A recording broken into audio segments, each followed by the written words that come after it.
Hi, today I'll be making an intarsia sweater using the farm computer and the picto lock. Intarsia is possible without the picto, but you need to make sure to wrap the yarns properly, and you need multiple lock passes per row.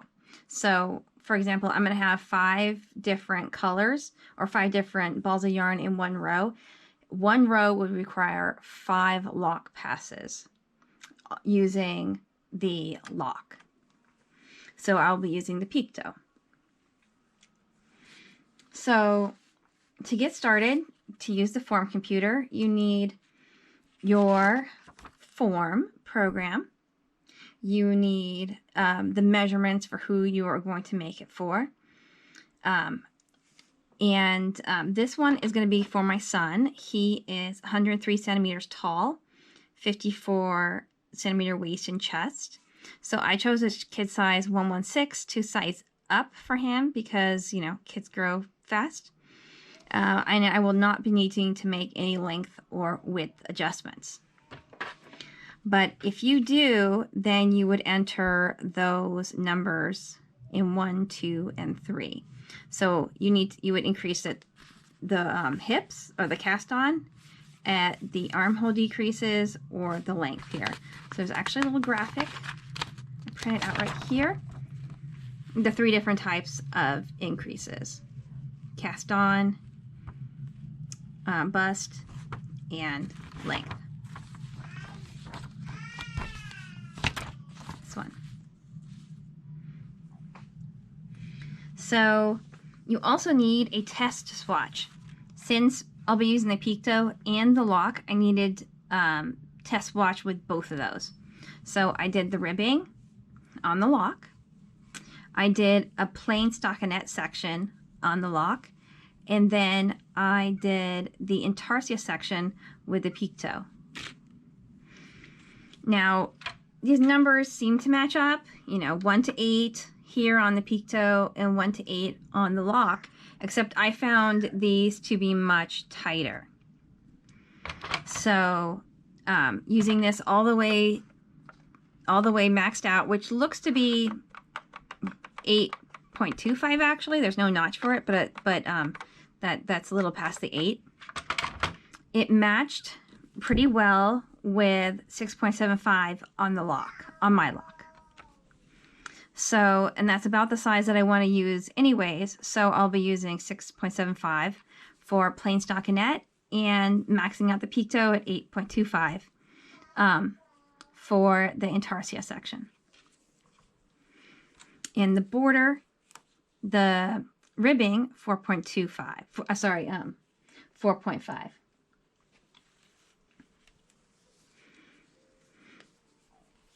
So since the numbers don't match up, you'll have to play around a little bit to find the right combo you want. Find about what you want the yarn gauge to be like. Find it on either the picto or the lock, and then try to match it up. Try to match it up. Get it really close.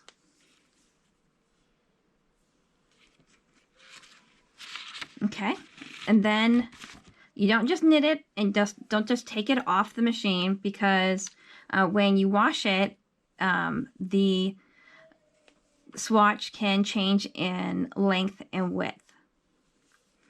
So treat the swatch how you're going to treat the garment. This is going to run through, I run it on cold water delicate and then tumble dry low, all the kids' clothes, so I just put the swatch in the same way. So this is what it's going to basically end up like. Then after you process it, you measure out 40 stitches and 40 rows, or however many you have, and then multiply as needed. So you did 60, then you would just take 2/3 of your measurement.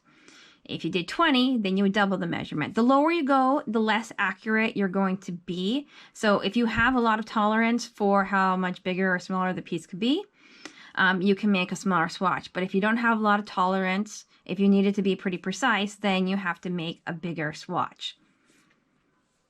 So this one I just did the recommended 40.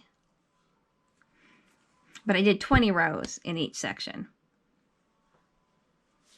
Well, here I did 20 rows.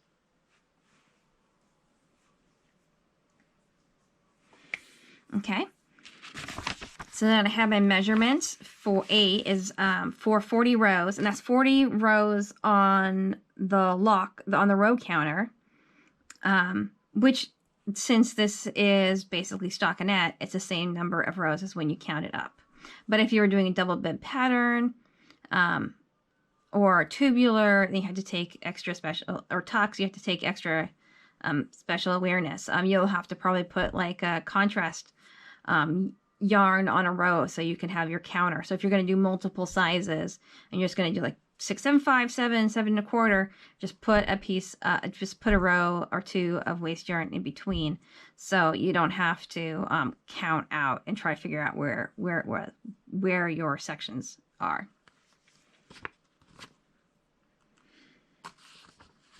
Okay, so I wrote all my values in here. I measured here, so this is the rows, stitches.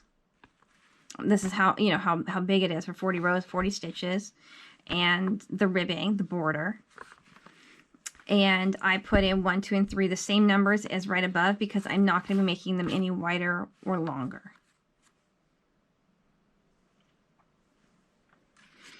So since this is intarsia, I need to know where I'm going to put my motif. So I don't know that yet. I don't know how big my work is going to end up being, how many stitches, how many rows. So what I need to do is run through the form program and get all the shaping instructions, and then I'm going to chart out and make a little graphic of the piece, and then I'm going to place my chart on the piece. I'm going to do this in Excel. So what we're going to do is run through the form program to get all these shaping instructions. So just going to get a pencil.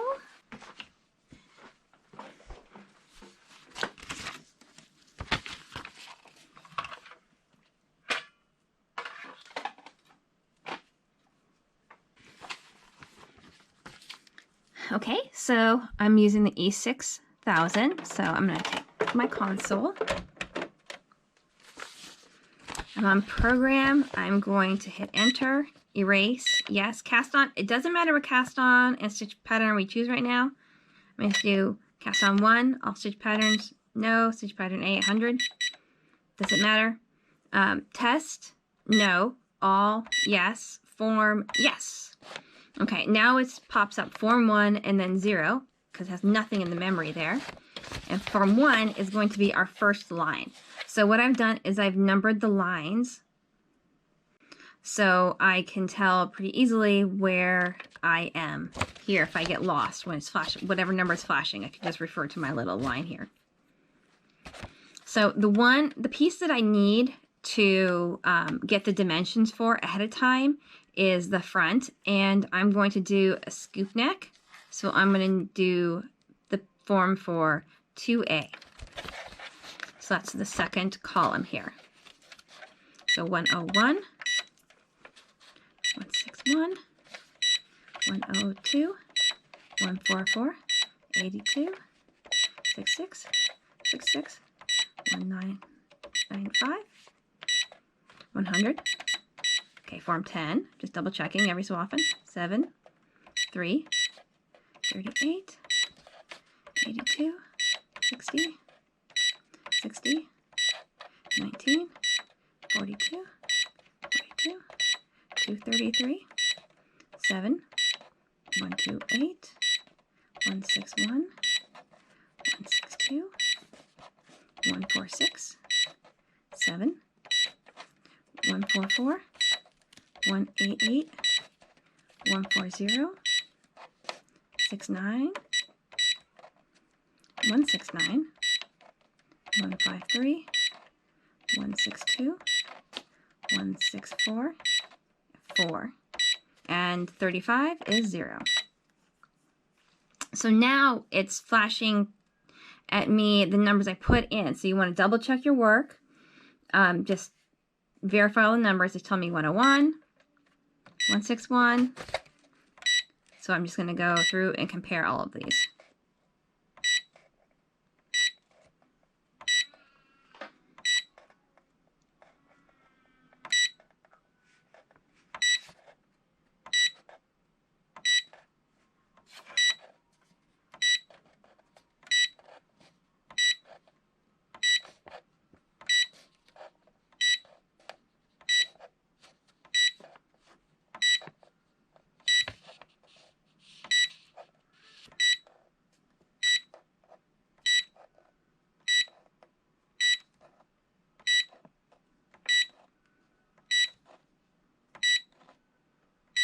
Okay, and then wait. Cast on start, enter, reverse shaping. No, because this is symmetrical. Form, test, yes, this is what we need to do. So now I'm going to write down all these instructions. I'm going to write them all down. So I'm going to write left needle is -45. So I'm going to hit enter and just write down whatever it says on each of these screens. Right needle, +45. At row counter 0. And then row counter 18. So there was no action at row counter 0. That was just the start of the border. Row counter 18, end border. So I wrote down end border.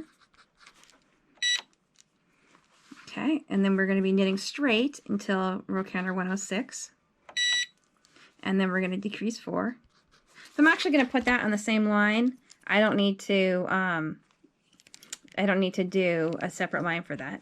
Just going to like make a little marker. Row counter 106, what we do with that. 107, decrease 4. 108, decrease 2. 109, decrease 2. 110, decrease 3. 111, it's also going to be decrease 3. 112, 113,